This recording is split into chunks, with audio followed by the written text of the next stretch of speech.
Bonjour, on se retrouve aujourd'hui pour une vidéo un peu différente de d'habitude. On va faire une petite comparaison entre deux armes fort célèbres de la Seconde Guerre mondiale. D'un côté, un Mosin Nagant 91-30 et de l'autre, un carabineur 98, celui de 1939. Mais j'y reviendrai un peu plus tard. Et l'idée, c'est un peu de montrer les différences d'un point de vue ergonomie, précision aussi parce qu'on a un chevalet pour voir un peu les groupements que ça va donner. Alors évidemment, c'est pas un test purement scientifique, hein, c'est aussi un moyen de justifier une belle matinée pour tirer parce qu'il y a plein de variables. Évidemment, il y aura le tireur, les types de munitions et l'état des armes. Et on se doute que c'est sûrement le fusil allemand qui va gagner, mais bon, c'est pas grave. Je suis quand même assez curieux de voir ce que va donner le vénérable 91-30. Mais avant de commencer, un grand merci à l'armurerie d'Anjou qui m'accueille et qui me prête ce Mosin Nagant. Et ce carabineur 98, lui, m'a été gentiment prêté par la coutellerie Tourangelle. Et toujours un grand merci aux tipeurs qui participent au budget munitions, donc n'hésitez pas à les rejoindre si vous le pouvez. Côté soviétique, on a un Mosin Nagant 91-30 de 1942. Il mesure 1,2 m de long avec un canon de 73 cm et côté poids, il tourne aux alentours des 4 kg. Le Mosin utilise la cartouche de 16,62 par 54 mm R, le R indiquant qu'on a un bourrelet à la base de l'étui. Et ce bourrelet peut rendre l'alimentation un peu plus difficile, car si un bourrelet de la cartouche supérieure est derrière celle d'en dessous, ça peut entraîner un problème d'alimentation. Donc on verra si ça m'arrive lors des démonstrations.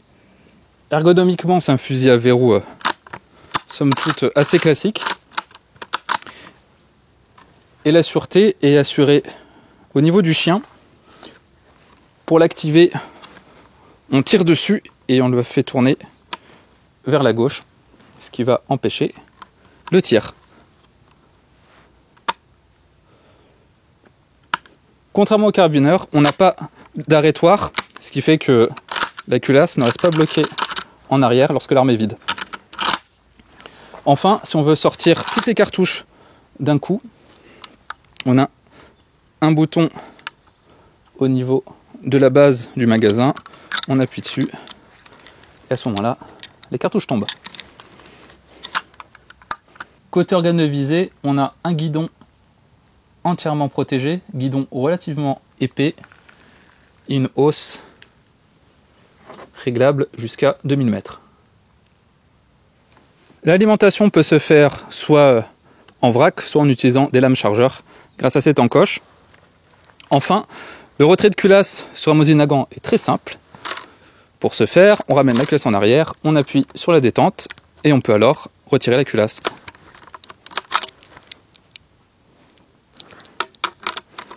Et pour la remettre, processus inverse, on la réinsère, on appuie sur la détente et on la ramène à l'avant. Représentant l'Allemagne, on a un carabineur 98K. Celui-ci a été fabriqué en 1939 par l'entreprise Sauer, ce qui fait qu'il est dans un état assez splendide.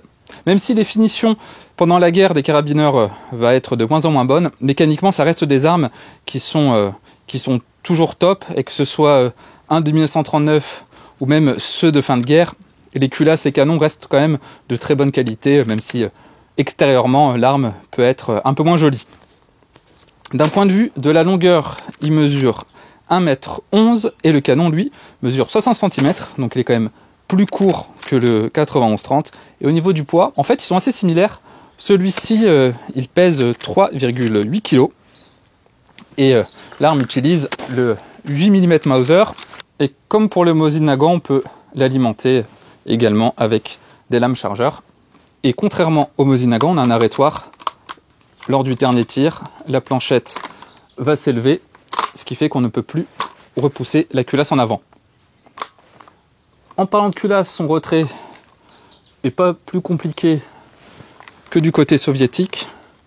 On a un levier ici, on appuie dessus et on retire la culasse.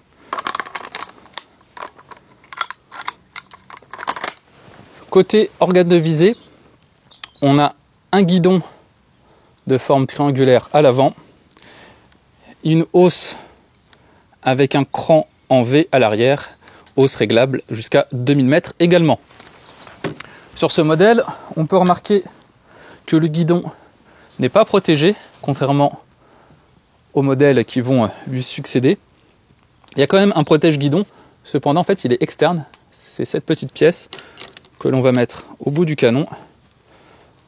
On appuie dessus, on fait tourner et le canon est protégé. Au niveau de la sûreté, elle est assurée par un levier à l'arrière à 3 positions, donc totalement à gauche, l'arme est opérationnelle. On peut tirer et manipuler la culasse. En position verticale, on ne peut plus faire feu, mais on peut manipuler la culasse, et totalement à droite.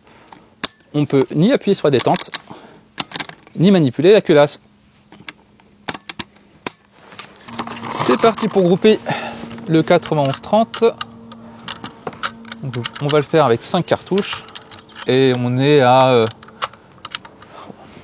un peu moins de 100 mètres, et normalement, il y a la GoPro qui tourne pour voir les impacts. Voilà.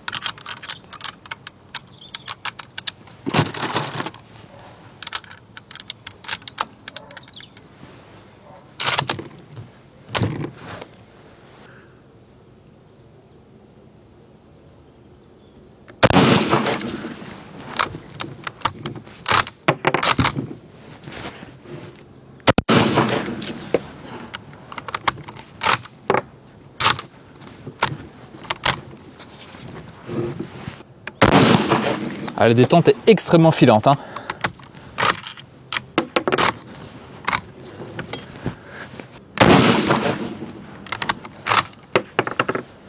Et la dernière pour la route.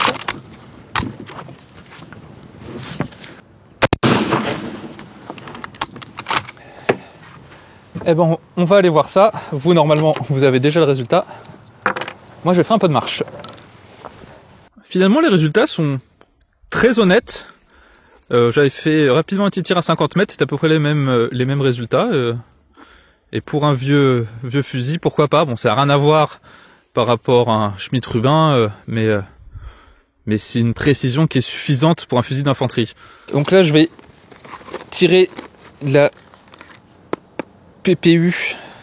Donc celui-ci, c'est une ogive de 198 grains. On était à 180 grains sur la Cellier Belot.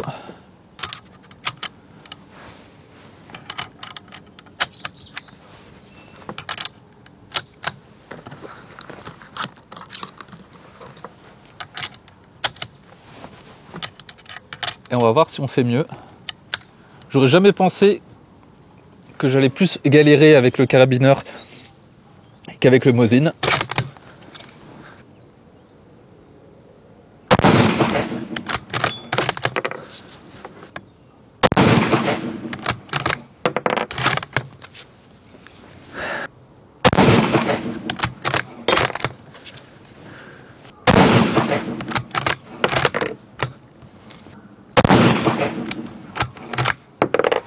Noir. Ah non, c'est catastrophique avec ça, hein. Voilà, tu sais que tu peux prendre plein centre. Plein centre avec celle-ci? Ouais. Ok. Bah, vous avez vu les résultats avec la PPU, c'est vraiment catastrophique. Pourtant, je vous assure que je fais pas exprès de vouloir faire gagner l'Union soviétique. Donc, dernière chance pour le carabineur avec de la Geco.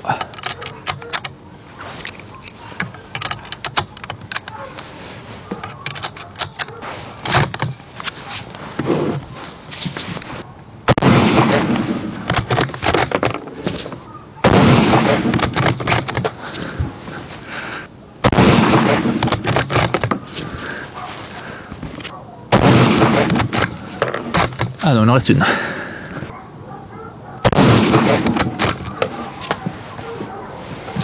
Je vais regarder ça.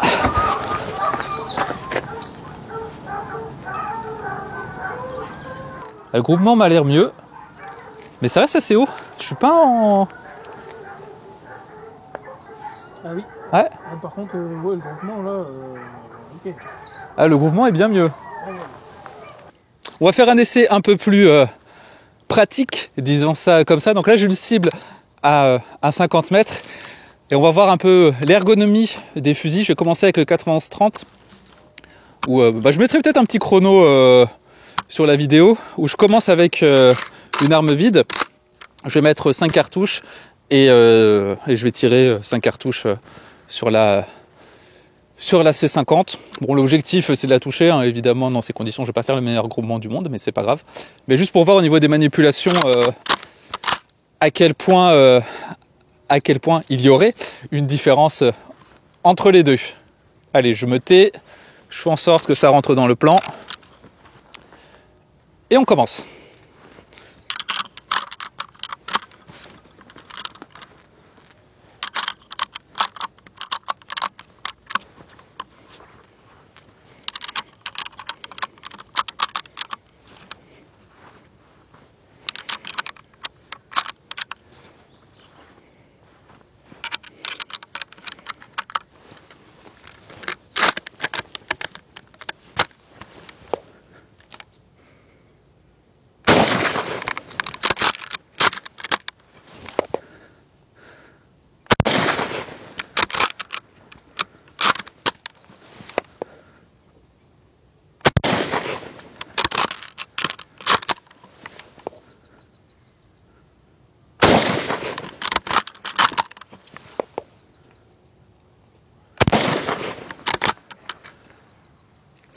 Je m'attendais à pire, surtout pour mettre les cartouches dans le chargeur.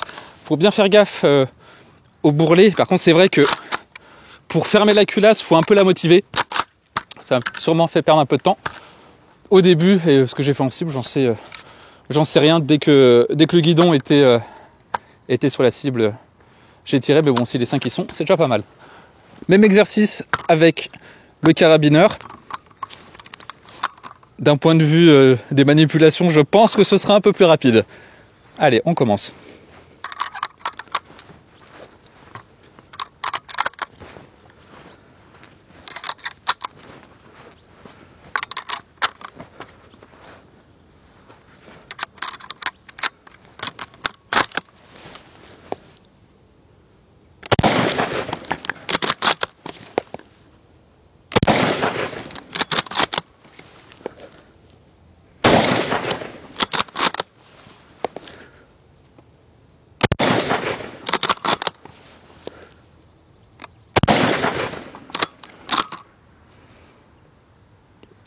À la rigueur, ça m'a troublé à un moment, ces manipulations sont vraiment bien plus rapides. La culasse, elle glisse bien, même quand on insère les cartouches, c'est vraiment top. Ce qui fait qu'à un moment, j'étais même un peu trop rapide, donc j'étais pas du tout dans la cible, donc d'où le fait que j'ai mis un peu plus de temps, parce que l'objectif c'est pas les envoyer au hasard. Cela va de soi. Et puis après la détente, elle est top aussi, hein. En conclusion, on a appris ce qui était quasiment sûr, c'est que en manipulation, le Mosin est peut-être un peu trop basique par rapport au carabinaire, qui est vraiment une arme qui est extrêmement agréable à utiliser. D'un point de vue de la précision, ça a été un peu la surprise. Je m'attendais vraiment à tirer dans les coins avec le 91-30.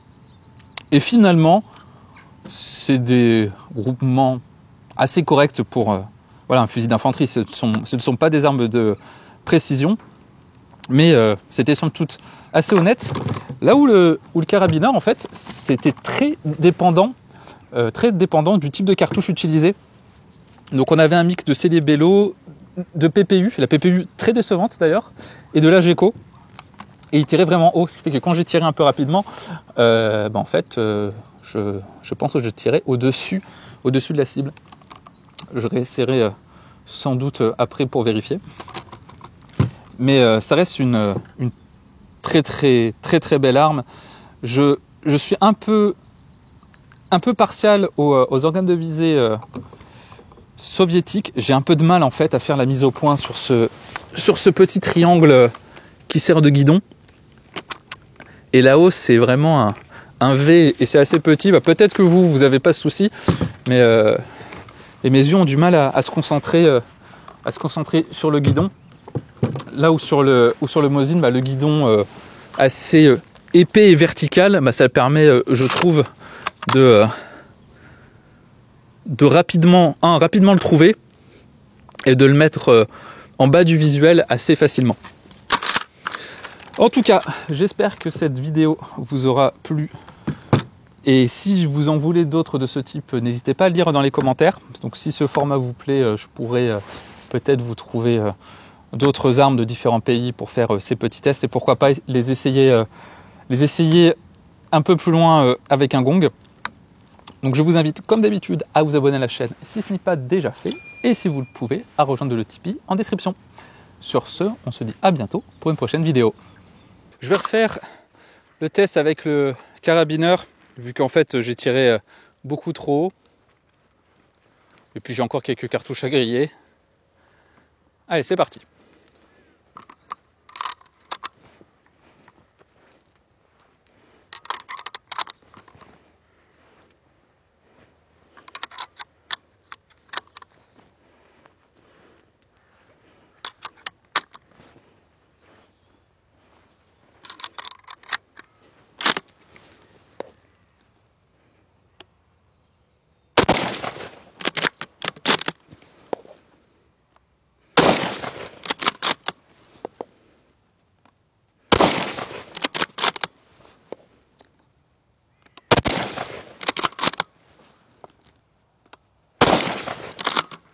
J'espère que c'est mieux.